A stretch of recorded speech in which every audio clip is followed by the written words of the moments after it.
Have you ever felt a strange pull towards a specific lottery ticket, a conviction that this time it will be different?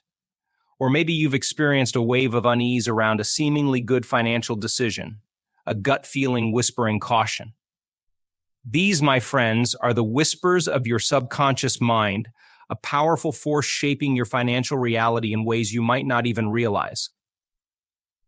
But what if I told you that your relationship with money goes deeper than just numbers and budgets?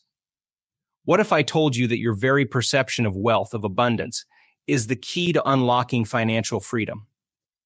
For decades, the narrative has been work hard, save diligently, and maybe, just maybe, you'll achieve financial security. But what if the equation is flipped? What if the key isn't just about external actions, but about rewiring your internal world? This might sound like some new age mumbo jumbo, but hear me out. Science is now catching up to what many have suspected for centuries: the mind-body connection is a powerful force. And your beliefs, your deepest held thoughts about money, can have a profound impact on your financial reality. Think about it. If you subconsciously believe that money is scarce, that it's a constant struggle, isn't that very belief manifesting in your life? Missed opportunities, a reluctance to invest, a constant state of just getting by. These could all be symptoms of a subconscious money mindset working against you.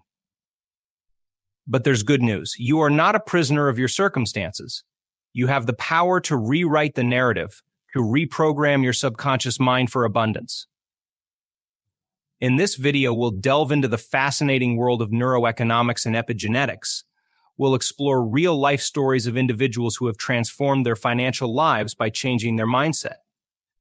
We'll even unpack some surprising historical events that highlight the power of collective belief when it comes to money. By the end of this journey, you'll have a newfound understanding of the subconscious mind's role in your financial well-being. You'll discover practical tools and techniques to shift your mindset from scarcity to abundance. And most importantly, you'll gain the power to create the financial reality you deserve. So are you ready to rewrite your money story? Are you ready to unlock the wealth that lies dormant within you? If you answered yes, then buckle up, because on this channel, Possible Dive, we're diving deep into the world of the subconscious mind and its incredible impact on your financial future. Hit that subscribe button and join the movement. Let's rewrite the narrative together. Before we talk about the specific techniques for rewiring your money mindset, let's address some of the biggest misconceptions floating around out there. Misconception number one: money is a finite resource. This idea, my friends, is a recipe for financial stagnation. It creates a constant feeling of scarcity, a fear that there's never enough to go around. Think about it this way. Is knowledge finite? Are great ideas scarce? Of course not. The more knowledge we share, the more it grows. The same principle applies to wealth. Money can flow, multiply, and be created. It's all about shifting your perspective from a closed loop to an open system. Misconception number two: you need a fancy job or a winning lottery ticket to be wealthy. Sure, those things can help, but they're not the magic bullets everyone thinks they are. True wealth starts within. It's about having a belief system that allows you to receive abundance, to tap into the vast potential that exists in the universe. Here's the thing: most people operate from a place of lack. They focus on what they don't have, the bills piling up, the dream vacation they can't afford. This scarcity mindset breeds fear and paralyzes action. Let me tell you a story. I once met a woman who religiously saved every penny, convinced she never had enough. She clipped coupons, wore threadbare clothes, and constantly worried about running out of money. Ironically, she worked as an accountant for a wealthy firm, surrounded by abundance every day. But her mindset, her belief that money was scarce, kept her trapped in a cycle of limitation. Now contrast that with someone who operates from an abundance mindset. They believe that there is enough and that they are worthy of receiving it. They focus on gratitude for what they have, and they actively seek opportunities to expand their wealth. They don't shy away from investments or starting a side hustle because they believe in their ability to create abundance. See the difference? It's not about how much money you have in the bank, it's about your belief system surrounding it. And the good news is, you can cultivate an abundance mindset. It takes conscious effort, but the rewards are truly life-changing. So how do we make this shift? How do we move from fearing lack to embracing abundance? Well, that's exactly what we'll explore in the next section. We'll dive into practical exercises and strategies to reprogram your subconscious mind for wealth. Stay tuned. Absolutely. Now let's talk about the power of acceptance. This might sound counterintuitive, but hear me out. Financial well-being hinges not just on acquiring money, but also on our ability to receive it. Think about it. If you subconsciously resist receiving abundance, if you have a block against letting money flow into your life, then you're essentially pushing prosperity away. It's like trying to fill a cup with water while simultaneously holding your hand over the top. The water might trickle in, but it will never truly overflow. So how do we cultivate this openness to receiving? The first step is acknowledging any resistance you might have. Maybe you grew up in a household where money was tight, and the dominant narrative was one of scarcity. Perhaps you have a belief that wealthy people are somehow greedy or undeserving. These subconscious blocks can act as powerful barriers to abundance. The key is to bring these hidden beliefs to light. Journal about your relationship with money. Notice the emotions that come up when you think about wealth. Are there any limiting stories you keep telling yourself? Once you identify these hidden resistances, you can begin to dismantle them. Here's a powerful exercise: practice gratitude for the money you already have. It doesn't matter if it's a few dollars in your pocket or a steady paycheck. Acknowledge it, appreciate it, and let yourself feel the joy of receiving it. This simple act of gratitude sends a powerful signal to the universe, one that says, I am open to receiving more. Another way to cultivate acceptance is through visualization. Take some quiet time each day to imagine yourself surrounded by abundance. See yourself achieving your financial goals and living a life of prosperity. Feel the emotions associated with that success, the security, the freedom, the sense of well-being. These visualizations help to reprogram your subconscious mind, replacing scarcity with the expectation of abundance. Remember, acceptance doesn't mean passivity. It's about aligning yourself with the flow of prosperity, while also taking inspired action towards your goals. It's about believing you are worthy of receiving, and then actively putting yourself in a position to do so. Stay with me, because in the next section, we'll explore some practical strategies to take action from your newfound place of acceptance. All right, let's get down to the nitty-gritty. We all have these money blocks, these subconscious beliefs that hold us back from receiving abundance. So let's identify some common culprits and equip you with tools to dismantle them. Block number 1, the imposter syndrome. This sneaky little voice whispers that you don't deserve financial success, that you're somehow a fraud who will be exposed at any moment. It might stem from comparing yourself to others or feeling like you haven't earned enough. Here's the antidote: challenge those negative thoughts. Make a list of your skills, accomplishments, and the value you bring. Acknowledge your hard work and dedication. Remember, abundance is not a finite pie. There's enough success to go around. Celebrate the achievements of others and see them as inspiration, not competition. Block number 2, the guilt trip. This one manifests as a feeling of shame or guilt around having money. Maybe you come from a family where wealth was seen as negative, or perhaps you believe financial success comes at the expense of others. The remedy? Reframe your perspective. See wealth as a tool for good. Think about the positive impact you can have with financial security, supporting loved ones, donating to causes you care about, or even starting your own business to create jobs. Abundance allows you to contribute more to the world, not less. Block number 3, fear of failure. This one's a classic. The fear of losing money can be so paralyzing that it keeps you stuck in a cycle of playing it safe, never taking risks or pursuing opportunities. Here's how to conquer this fear. Remember, failure is a stepping stone, not a dead end. Most successful people have experienced setbacks as part of the journey. Learn from your mistakes, adapt, and keep moving forward. Start small, take calculated risks, experiment with different income streams, and build your confidence along the way.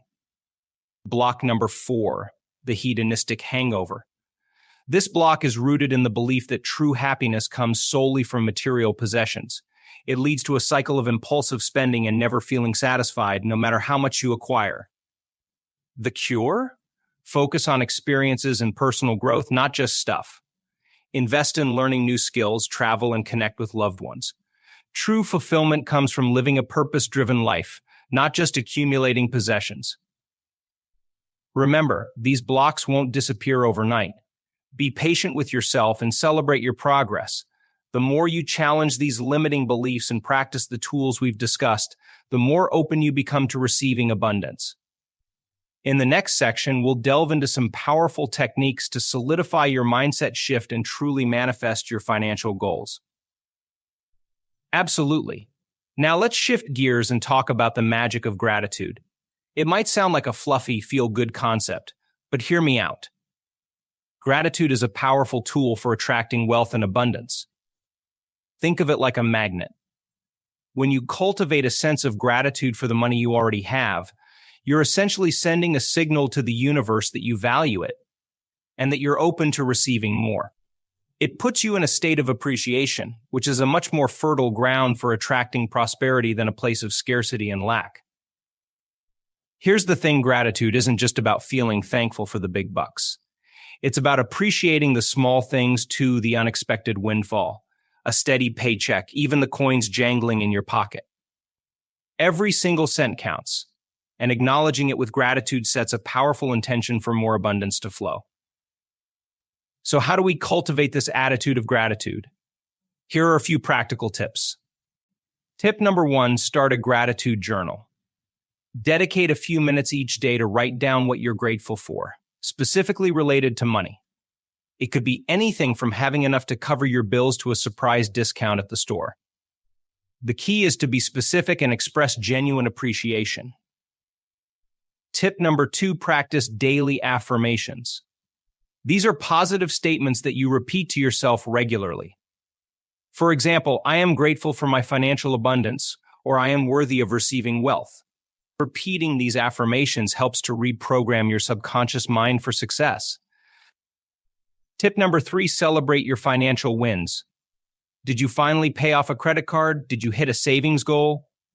Take a moment to acknowledge and celebrate these achievements. It reinforces positive financial behaviors and keeps you motivated on your journey. Tip number 4, express thanks to those who contribute to your financial well-being. Maybe it's your employer, a generous family member, or even a helpful barista who gave you a free drink. A simple thank you shows appreciation and strengthens the flow of abundance in your life. Tip number 5, focus on the abundance that already exists in your life.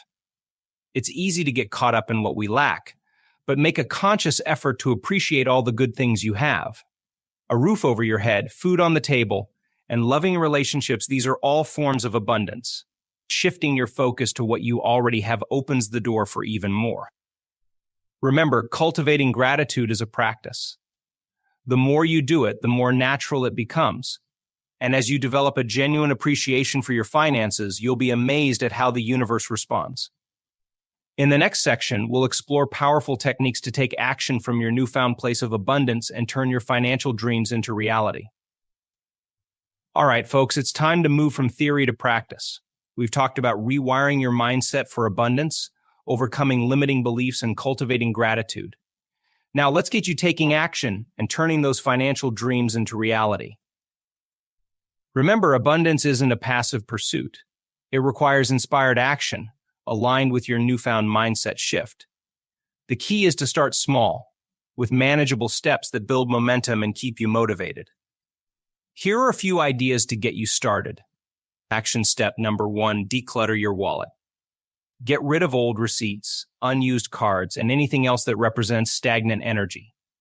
A clean and organized wallet symbolizes openness to receiving new financial opportunities. Action step number 2, bless your bills. This might sound strange, but hear me out.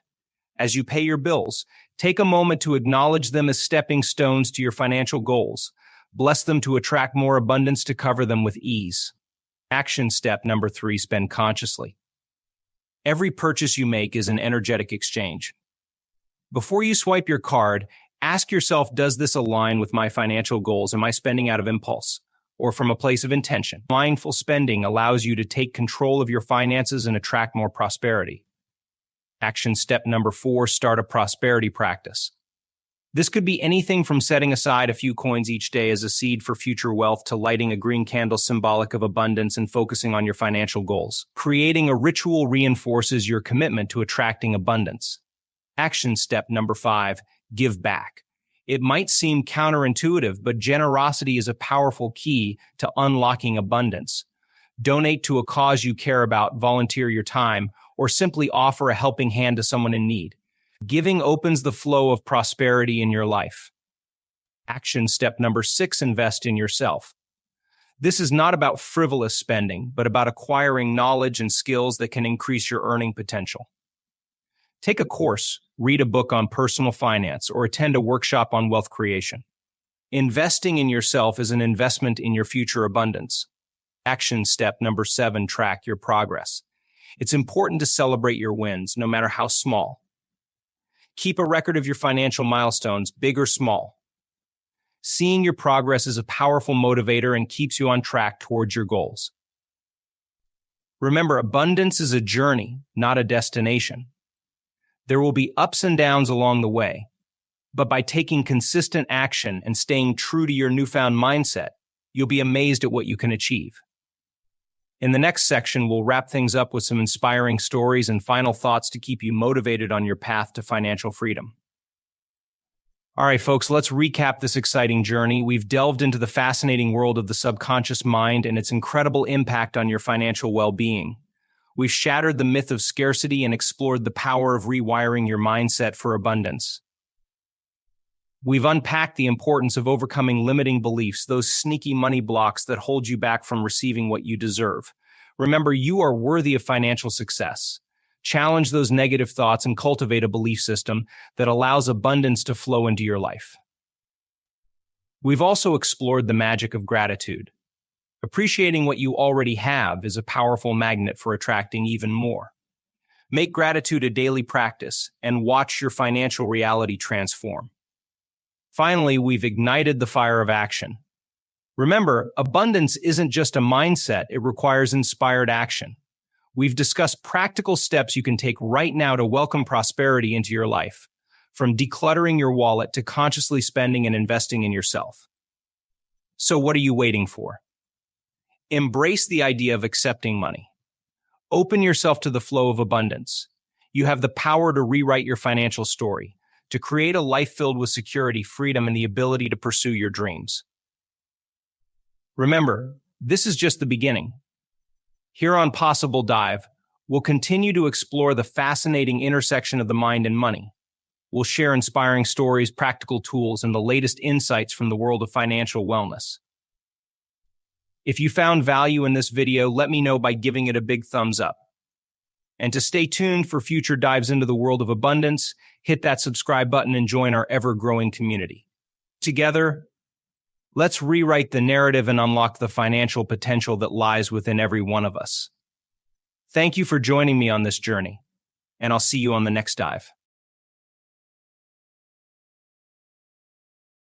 Don't expect anything in your life to change if your environment is controlling your feelings and thoughts. And if your environment is controlling how you feel and think, and I say to you, Aubrey, why are you so upset today? Oh, well, this person is upsetting me. What you're really saying is that person is controlling your feelings and your thoughts, and that means you're a victim to your environment. So to turn that around and you start realizing your feelings and thoughts create your environment, and you start seeing the effects of you at cause, you're going to react less to the people in your life because you're going to understand that you'll be back to the victim consciousness. And when you start seeing that you're creating outcomes in your life, you're going to believe more that you're the creator of your life and less the victim of your life. And I say, the more you practice it, the better you get at it. I think we're reality producing machines. I mean, there's no there's no single individual on this planet who doesn't create reality unless they have a brain injury or something. But for the most part, most of us are engaged in reality, and we do cause effects. I think we reach a certain point in our life where we stop learning and we start feeling. And when we use feelings as a barometer for the unknown, it's contraindicated because feelings are usually a record of a past experience. So we try to predict how that future event is going to be based on a feeling, and we always return back to the old self again. So I love the idea of how we can actually produce effects. I love the idea that every human being either lives in one of two states of mind. We either live in creation, which is growth and expansion, and it's health and homeostasis, the emotions of love and joy and trust that make us feel connected to something bigger than us. Or we live in a state of survival, and the state of survival is living in stress, and living in stress is when your body's knocked out of balance. The redundancy of that cycle over time, that imbalance that keeps happening, begins to break the body down. And I think the biggest problem for us, because of the size of our brains, is we can turn on a stress response just by thought alone, and we do it all day long in that continuous redundant cycle. Being out of balance over time, that imbalance becomes the new balance. And now we're headed for contraction and disease and feeling separate from the field and being selfish instead of selfless. We begin to live in a state of breakdown, in a state of disease and a lack of health. And so then those emotions then of those survival chemicals endorse the ego. And then we become more self-indulgent and more self-important and more self-serving, because that's what those chemicals do. So we live in one of those two states of mind. Now, those chemicals tend to be highly addictive. So this is really good dinner conversation. We can talk about it, right? But actually breaking through, that's, I think, when you free yourself from the chains of those emotions that we memorize, when we actually break through, when we remove that mind out of the body, when we break the emotion that's trapped in physical flesh and the body's liberated. That's true self-love. That's true joy. It's the liberation of energy. So the anger that once was in there, the hatred that was once in there, the prejudice that was once in there is transformed, it's transmuted into joy, and it's the same energy, but it just has a different spin. And so no one can do that for you. That isn't something where someone, waves a wand and then it happens. You have to actually be willing to be uncomfortable as you break that addiction and be okay with it. And then the moment the body's liberated and you feel that expansion, that's the natural state of being. Now you say, I love myself so much because I went further than I thought I could go. I transcended some limitation about myself in the way I think and in the way I act, in the way I feel. That's the identity. Changing one of those things, really changing, and not just like changing your mind, like I want vanilla ice cream instead of chocolate ice cream, but truly changing something that changes your personality. Neurology or neurocircuitry changes the chemistry, which is your emotions that signal the gene that begins to change your very expression of health and your very expression of life. I'm talking about when you make that emphatic, declaration where you make that change. And it's undeniable. There's a biological, neurological, and quantum effect as a result of it. Well, I think I flirt primarily with the idea of how subjective mind has an effect on the objective world. Newtonian physics is about cause and effect. It's about something outside of you fundamentally changing something inside of you. We are an expression or a reflection of the environment. So as long as the environment is influencing how we're thinking and feeling, we can only be as great as the environment. So, and if we're thinking and feeling equal to the environment, we could only create more of the same environment. The idea that we can change something inside of us, in our consciousness, in our thoughts, and in our feelings, and be able to memorize both neurologically in our brain and hardwire that information, install hardware and condition the body emotionally to be a mind.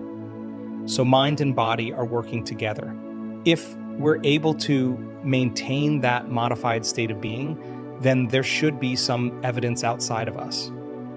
So instead of cause and effect, I always love the idea of causing effects. It's a cause and effect.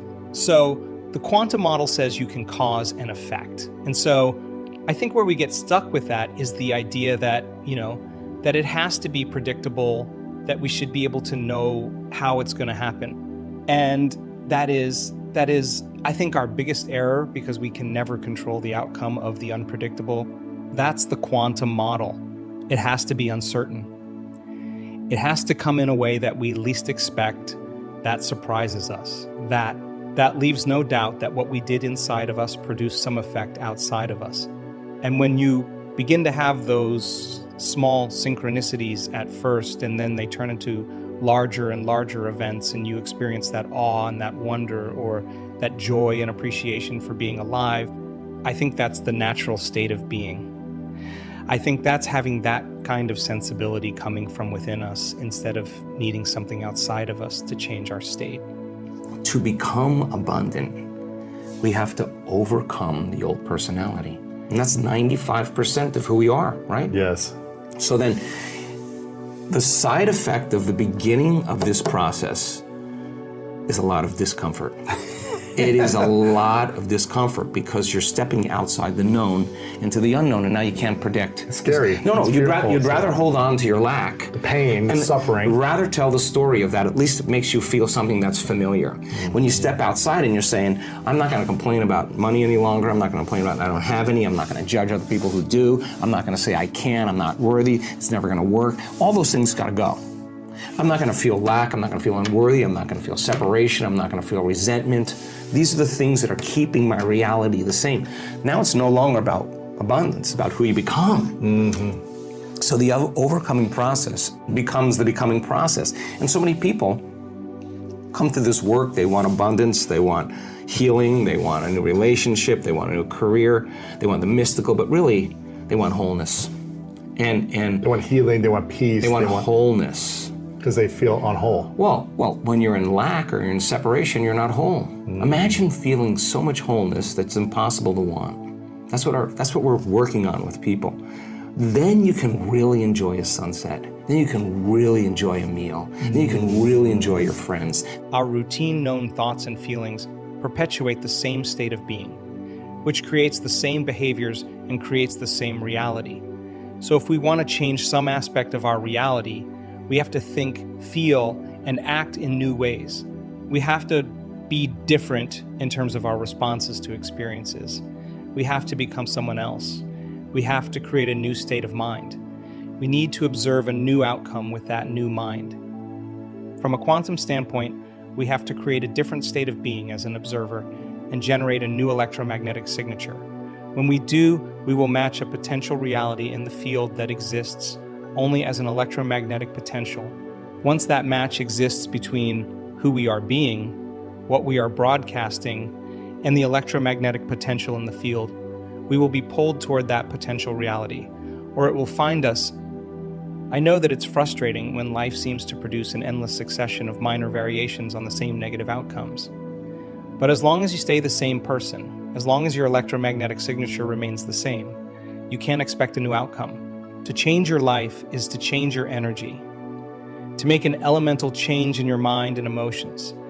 If you want a new outcome, you will have to break the habit of being yourself and reinvent a new self. What do your state of being and a laser have in common? A laser is an example of a very coherent signal. When physicists talk about a coherent signal, they are referring to a signal made up of waves that are in phase, their troughs, low points, and crests, high points, are parallel.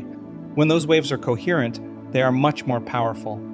Waves in a signal are either aligned or unaligned, coherent or incoherent. The same goes for your thoughts and feelings. How many times have you tried to create something, thinking in your mind that the end result was possible, but feeling in your heart that it wasn't? What was the result of that incoherent signal that you were sending? Why is it that nothing manifested? If your intentions and desires haven't produced consistent results, you've probably been sending an incoherent mixed message into the field. You may want wealth, you may think wealthy thoughts, but if you feel poor, you aren't going to attract financial abundance to yourself. Why not? Because thoughts are the language of the brain, and feelings are the language of the body. You're thinking one way and feeling another way. And when the mind is in opposition to the body or vice versa, the field won't respond in any consistent way. Instead, when mind and body are working together, when our thoughts and feelings are aligned, when we are in a new state of being, then we are sending a coherent signal on the airwaves of the invisible. Now let's fill in another piece of the puzzle. To change our reality, those outcomes that we attract to ourselves have to surprise, even astonish, us in the way in which they come about. We should never be able to predict how our new creations will manifest. They must catch us off guard. These manifestations should leave us with no doubt that our consciousness made contact with the quantum field of intelligence. So we are inspired to do this again. That is the joy of the creative process. Why should you want a quantum surprise? If you can predict an event is nothing new, it's routine, automatic. And you have experienced it many times before. If you can predict it, you produce the same familiar outcome. In fact, if you're trying to control how an outcome will occur, you just went Newtonian. Newtonian, classical. Physics was about trying to anticipate and predict events. It was all about cause and effect. What does going Newtonian mean when applied to your ability to create? It's when the external environment is controlling your internal environment, thinking, feeling. That's cause and effect. Instead, change your internal environment, the way you think and feel, and then see how the external environment is altered by your efforts. Strive to create an unknown new future experience. Then, when an unforeseen event occurs in your favor, you will be pleasantly surprised. You just became a quantum creator. You just went from cause and effect to causing an effect. Hold a clear intention of what you want, but leave the how details to the unpredictable quantum field. Let it orchestrate an event in your life in a way that is just right for you. If you're going to expect anything, expect the unexpected. Surrender, trust, and let go of how a desired event will unfold. This is the biggest hurdle for most to overcome because we human beings always want to control the future reality by trying to recreate how it occurred in a past reality. When you're at a greater level of awareness, everything seems to be more connected. That's what the quantum is. So you're playing at that level. The synchronicities, the serendipities, the coincidences are actually informing you that you actually are creating your life. And that's the difference between being the victim of your life and being the creator of your life. Because when the environment is controlling the way we feel and the way we think, some person, some circumstance, some condition, what does that really mean? That means that person or circumstance is actually causing me to think and feel a certain way. And I don't think I have any control of it, then I must be victim to that circumstance, right? And that's a program, right? Yeah. So I realized in my own journey also that if I don't change my response to things in my life, I'll never change. Mm-hmm. So it's not that you respond, the question really is how long, right? So when you become aware that your environment is controlling how you think and feel, and your response changes, watch out, because now you no longer belong to the past. You actually belong to the future. So get a coherent heart. We know how to do that really well. Get a coherent brain. We can do that really well.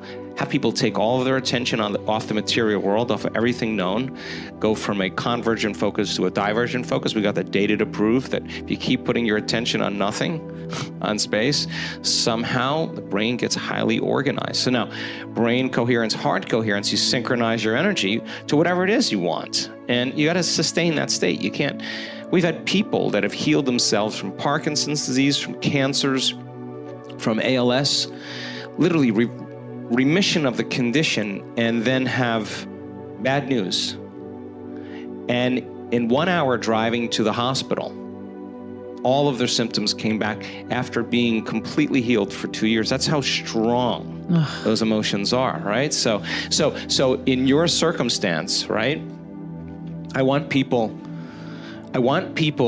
to have those moments where they have to literally choose, because I think when it's the hardest, it matters the most. Mm-hmm. That's what I think.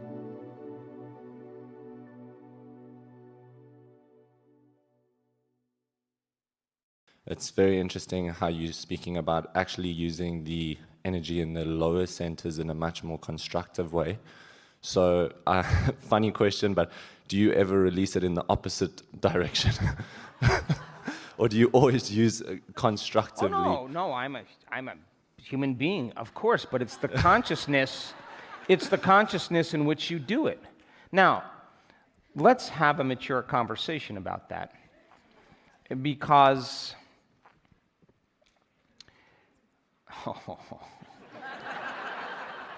it's the consciousness in which you do it, right? You could eat. Let's talk about the second center. We'll get to the first one, don't worry. I'll save that so I have your attention.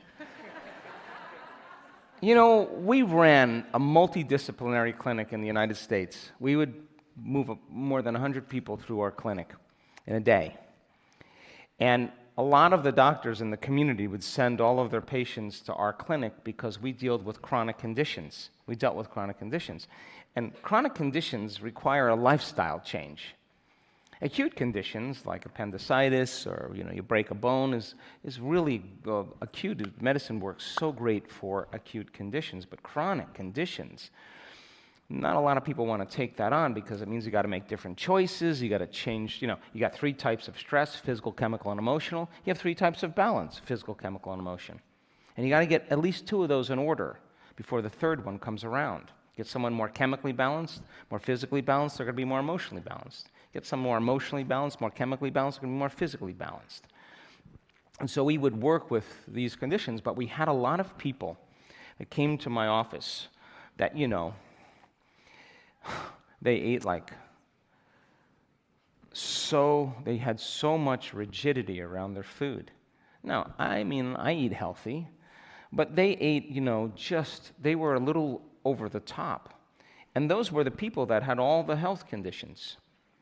They should be the most healthy. And yet, a lot of them were the most sick.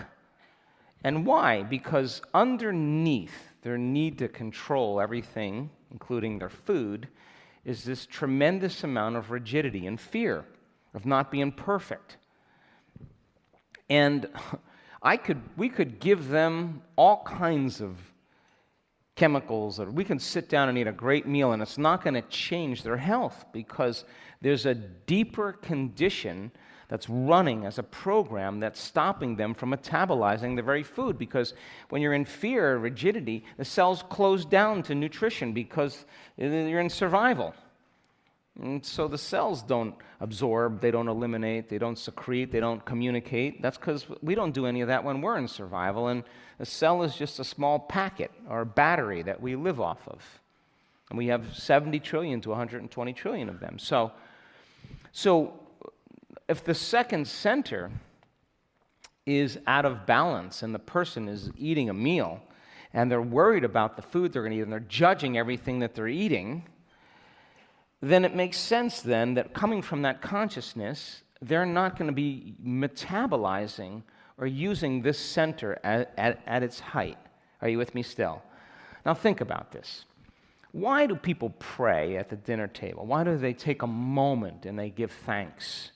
Gratitude is the ultimate state of, if you're in a state of gratitude, you're turning off the sympathetic nervous system and you're turning on the parasympathetic nervous system, and your body's in the perfect state to eat. Are you with me still? Now throw a little love at the table. God's coming together to celebrate, to toast, to enjoy, to talk, to engage, to love, to do all those things. And the consciousness of consumption from the heart is just a way better way to metabolize food than any other way. Would you agree? Now, that doesn't mean you shouldn't make the right choices, but there's an element of consciousness that's involved that is equally as important as the food you consume. Yes or no?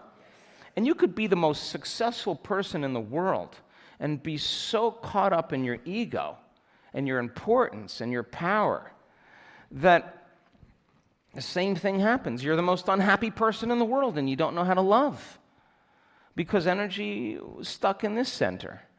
And let's go to the first one, since you asked. If you're going to make the commitment to exchange energy with another person, it would be in your best interest to do it from a place of loving and giving instead of doing it from a place of lust, because you would have a sex hangover, where you feel like your energy is drawn from you, and that's not what we're after here. That's one way, but when two come together and they're giving and exchanging energy, that creates more of a bond. And when they have intention behind what they're doing, then the act becomes amazing. Now, that doesn't mean that you have to do that 3 times a day. Maybe the first couple weeks, but then you settle down. But you figure it out, because there's more to life than just that. You understand? So that creates more balance, and of course, if you're going to make the choice to do that, then you're going to do it with someone who is of equal energy, of equal consciousness, where you can truly come together and exchange that information. And during the orgasm, the release during the orgasm, when two come together, is consciousness dipping right into the void. It's dipping right in there, and two are dipping in together, and the positive and negative come together, and you create one, or wholeness. That's when energy is enhanced. That's when all the great chemicals and hormones that are created from that act really give life to the body. And people look like they're, hey, you in love? Yeah. Well, because now oxytocin is being released, vasopressin is being released. You got this honeymoon stage of the relationship going on, but when the oxytocin wears off after the honeymoon stage, here comes the program. Excuse me, who are you? It's a different game then. Now, last point. But if two people are evolving together, moving in the same direction, and they have the same passions, the same interests, they are evolving together and they're in a process of evolution and self-discovery, then they will evolve their energy as well. And there could come a moment where there's less energy there. And there's just so much energy in their heart that that's where they want to keep it. And there's nothing wrong with that either. It just becomes something that, see the whiteboard? Something that you could possibly outgrow at some point. But it's an evolution, and we're all evolving.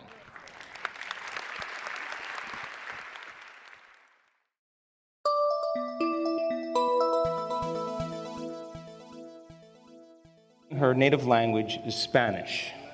So she's going to speak 1 or 2 sentences in Spanish, and then the divine being in the back of the room, Nico,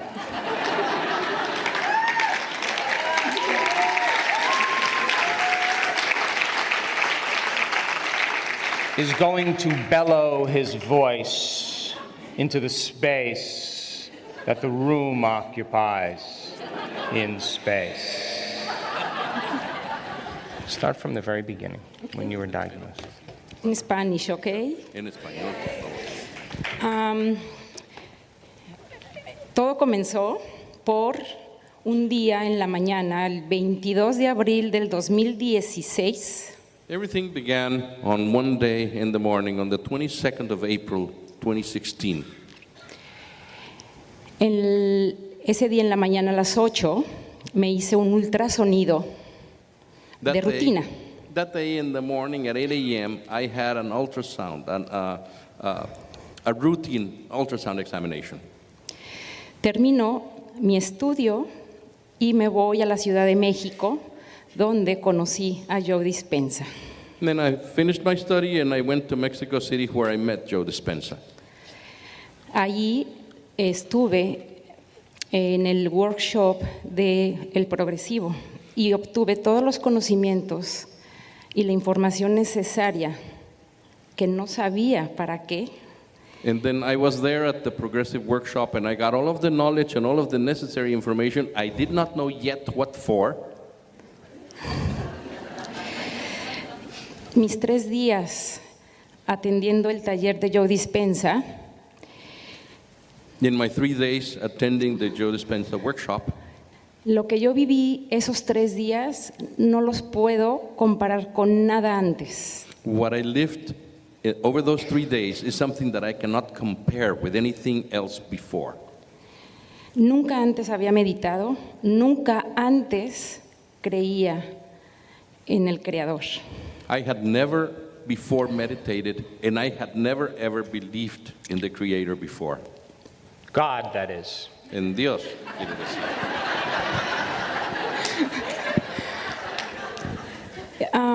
Terminé y yo, prendida, emocionada, entusiasmada, transformada, And I finished, and I was all turned on, enthused, transformed, enthusiastic, completely changed.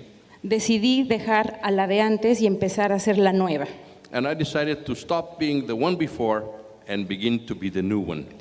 El lunes, muy temprano por la mañana, me llama mi doctor, mi ginecólogo, y me informa que me tenía que quitar la bolita que yo tenía en mi seno derecho, que no le gustó. And on Monday morning, my doctor calls me, my OB-GYN, and he tells me that he has to remove a little lump that I had in my right breast, that he didn't like it. El miércoles me hago la cirugía y el viernes me dan el resultado que era cáncer. Then on Wednesday, I have the surgery done, and then on Friday, I get the results, and they tell me it's cancer. Yo seguí haciendo mis meditaciones desde el primer día que terminé el taller con Joe Dispenza. I continued to do my meditations from the very first day that I completed my workshop with Joe Dispenza. Leí el libro de El placebo eres tú. I read the book about You Are the Placebo, Y 6 semanas después me dijeron que me tenían que hacer una cirugía mayor donde me tenían que quitar toda la glándula mamaria, ganglios, todo el protocolo de esta cirugía o de esta enfermedad para eliminar el cáncer. and then 6 weeks later, they told me that I had to undergo major surgery, that I had to have a radical mastectomy, that they would have to remove my breast and my lymph nodes and everything else, all of the protocol for a major surgery because Hold of it. the cancer that I had. I went in. What emotion do you think she may be feeling at this point? Fear, yes or no? Miedo, sí. So then, in order for her, listen closely, to heal her condition, she would have to get beyond her fear, yes or no? Go ahead, hon. Adelante, continúa, querido. La realidad es que después de ese momento, The truth of the matter is that after that moment, lo que menos quería era operarme. the last thing I wanted to do was to undergo surgery. No creía al doctor que yo tenía cáncer. I did not believe the doctor that I had cancer. Y me di a la tarea, me propuse Then I embarked upon the task, and I decided, and I proposed to myself en demostrarle que él estaba equivocado con mi diagnóstico. to prove to him that he had been wrong with my diagnosis. Don't you love that?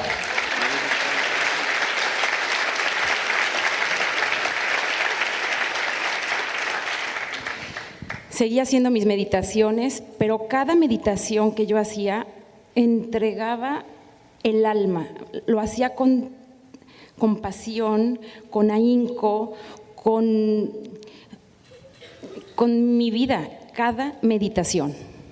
So I continued to do my meditations, but every single meditation, I gave it my all. I put my soul into it. I put passion. I put my everything in it. I mean, just Imagine force. her passion was greater than her fear.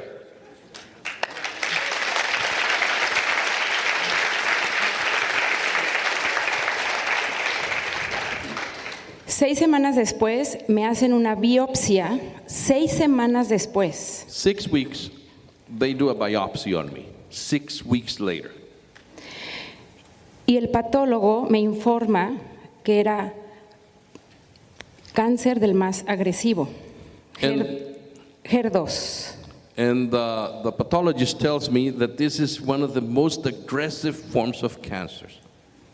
Something 2.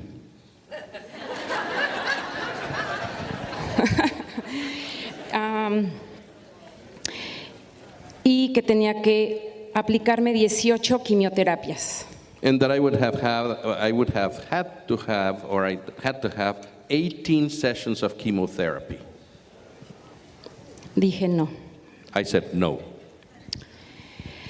Seguí con mis meditaciones 6 semanas después de este diagnóstico nuevo y con más pasión. I continued with meditations 6 weeks after this new diagnosis and with even greater passion. Con más entrega, con más ahínco, con más ganas de seguir demostrando que estaba el doctor equivocado. With greater desire, with greater passion, with greater giving of myself, with greater dedication, and with a greater desire to prove that the doctor was wrong. Now, many people in that moment would have got discouraged and given up.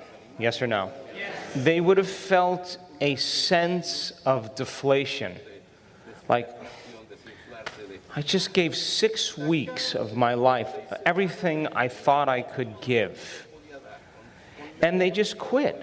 But a few people would say, I got to give more. I got to go to the next level. I know that I can do this. And that kind of will begins to match the will of the divine. That kind of mind matches the mind of that intelligence with you. And that love and passion for life matches its love and passion for life. And when that happens, it begins to move closer to you, or that which you're seeking starts to seek you more. And you start getting closer to it. Are you with me still? So then now you have more will. Now you stretched yourself even further to a greater level of passion. Now you believe in yourself more than you believe in anybody else.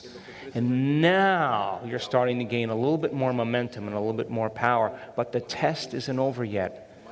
You have to reach a greater level of consciousness and stay there for a period of time so that this energy that's connected to that level of consciousness that created it can be transmuted into a different energy. Are you with me still? La biopsia que me retiran, me hicieron otro estudio como muy específico, como muy avanzado.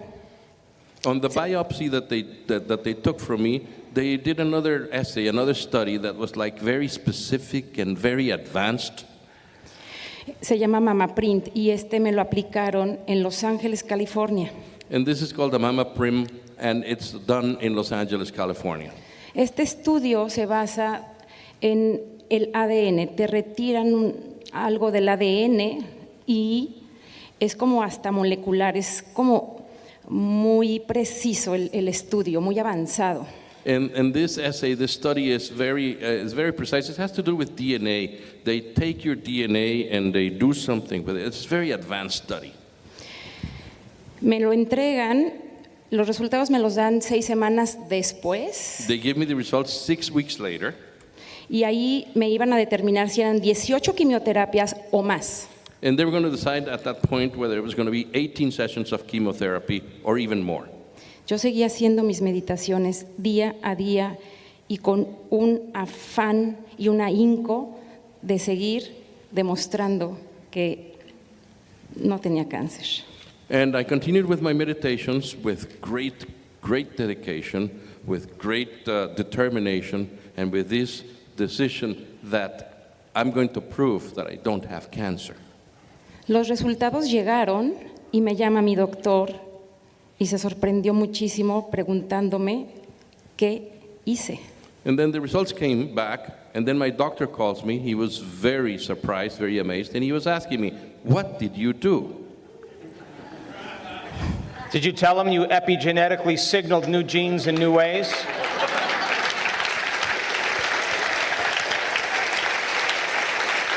Down-regulating the gene for cancer and up-regulating the gene for health? I'm joking. Quiero agregar algo importante antes de lo del Mama Print. El hospital me hizo firmar unos documentos donde yo estaba autorizando que me hicieran este estudio en Los Ángeles.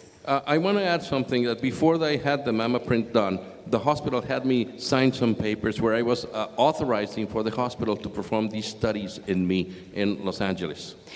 El representante de este estudio llamado Mama Print The representative of this Mama Print study, le entrego los papeles firmados y le pregunto qué posibilidades hay de que los resultados de Mama Print se opongan o se contradigan a los resultados de mi patólogo. and I gave him all of the papers and I asked him, what is the likelihood that the Mama Print results will actually oppose the results that I got from my pathologist? Me dijo que de 100, 3. And he said, out of 100, 3. Y yo le dije, acuérdese de mi cara, recuérdeme. And I said to him, remember my face, remember me.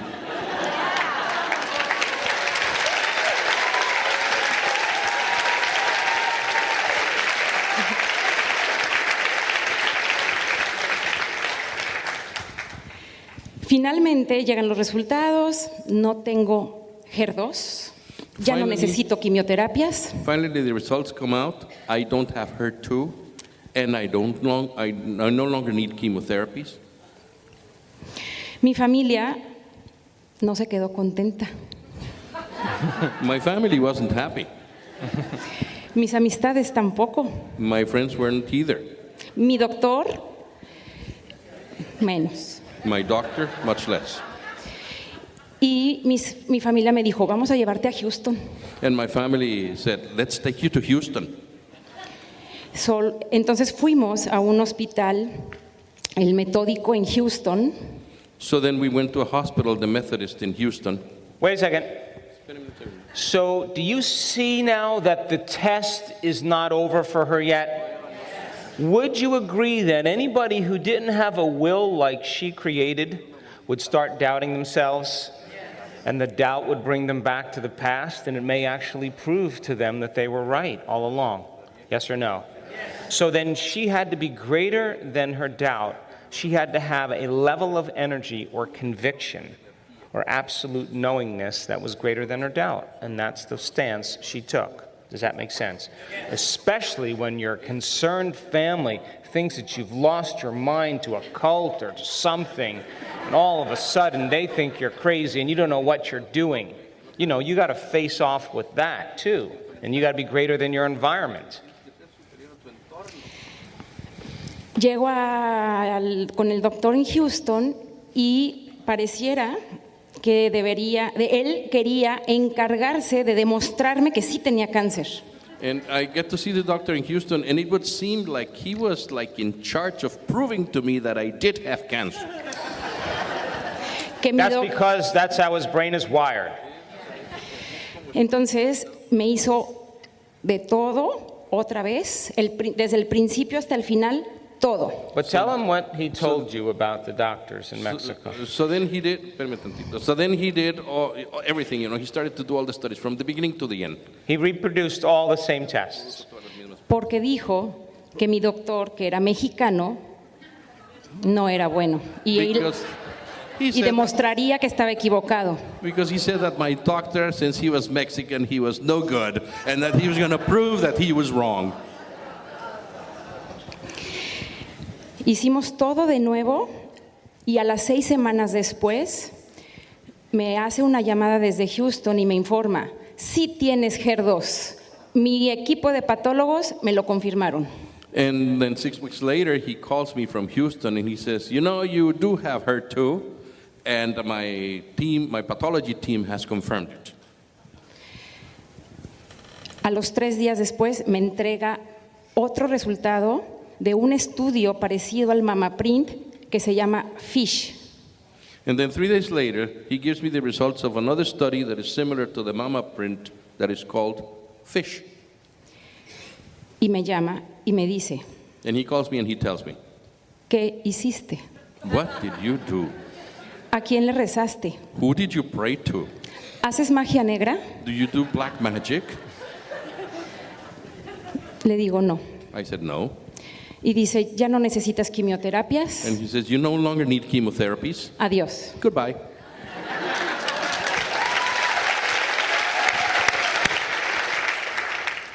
You are applauding her because you're applauding that potential in you.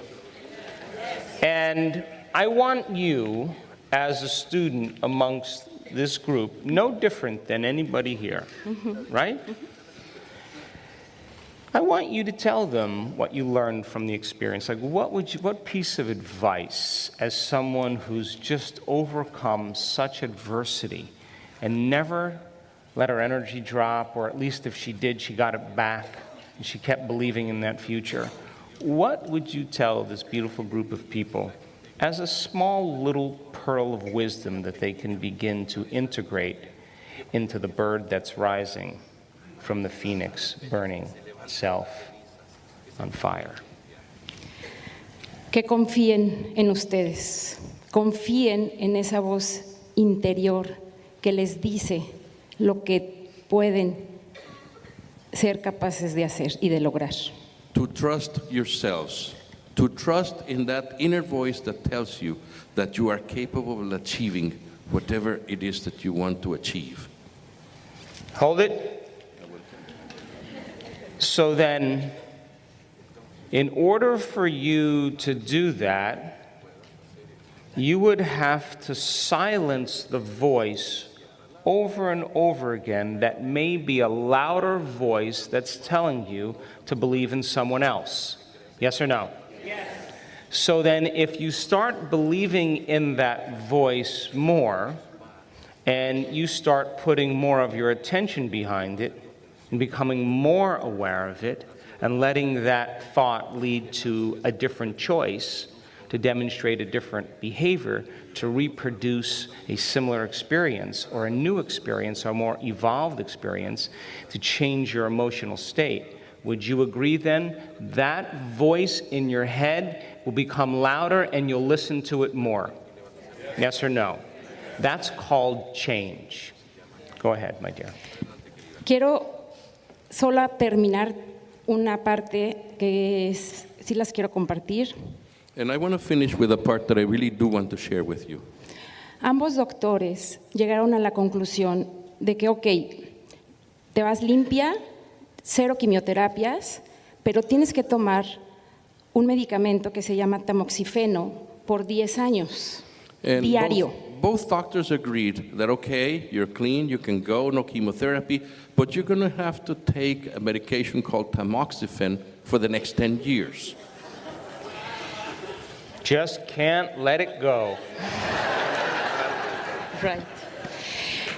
En mis meditaciones, como en 3 o 4, In my meditations, in 3 or 4 of them, recibí como un mensaje, como un recado I received a sort of a message, sort of like a reminder, donde me aseguraban que si yo dejaba este medicamento, yo iba a estar bien. that they assured me that if I left this medication, I would be fine. Tengo 2 meses que ya no lo tomo. I haven't taken it for 2 months.